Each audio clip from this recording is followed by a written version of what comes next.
ఆ కార్యక్రమాలు చేసి ఉండకపోతే ఎలా ఉండేది, చేస్తే ఏమవుతుంది అనేది మనం తెలుసుకోవాలి. వాటి వివరాలతోనే ముందుకెళ్లాలని చెప్పి భావించి ఈ జనరల్ బాడీ అనేది ఏర్పాటు చేయడం జరిగింది. కామ్రేడ్, మనకి స్టీల్ ప్లాంట్ ఉత్పత్తి తగ్గిందని చెప్పి గడిచిన నెల 23వ తారీఖుని చెప్పారు. కాంట్రాక్ట్ కార్మికులకి రోజు పని లేదు, రోజు విడిచి రోజు రావాలని చెప్పి. అవునా కదా? రోజు విడిచి రోజు పని వస్తే మనకి 26 రోజులు పని ఉంటుందా? ఎప్పుడైతే ఆ మాట అన్నారో వెంటనే మనం సిఐటిగా అనేక రకాలైనటువంటి కార్యక్రమాలు చేపట్టాం. మీరందరూ కూడా ఆ కార్యక్రమాలన్నింటిలో పాల్గొన్నారు. అది హెచ్ఓడి ఆఫీసుల దగ్గర కావచ్చు, మన తాలూకా గేట్ల దగ్గర కావచ్చు, లేదా సెంట్రల్ స్టోర్ లో కావచ్చు. అవునా కదా? ఇప్పుడు మరి ఇవాళ ఏ తారీఖు నడుస్తుందండి? ఇవాళ సెప్టెంబర్ 24. అంటే ఎంత అయింది?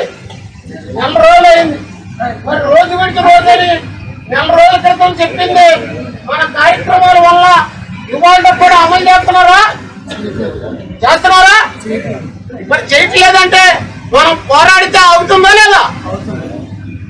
కాబట్టి ఇది సిఐటి తాలూకా నిర్ణయం వల్ల కాంట్రాక్ట్ కార్మికులకు కలిగినటువంటి గొప్ప విజయం కింద మనం చెప్పుకోవాలి.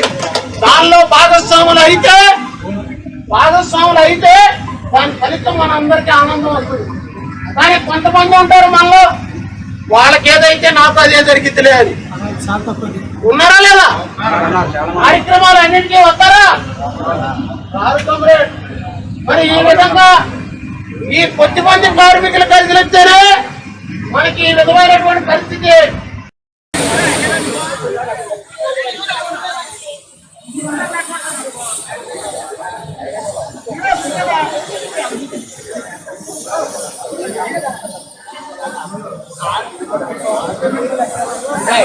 Welcome to our YouTube channel.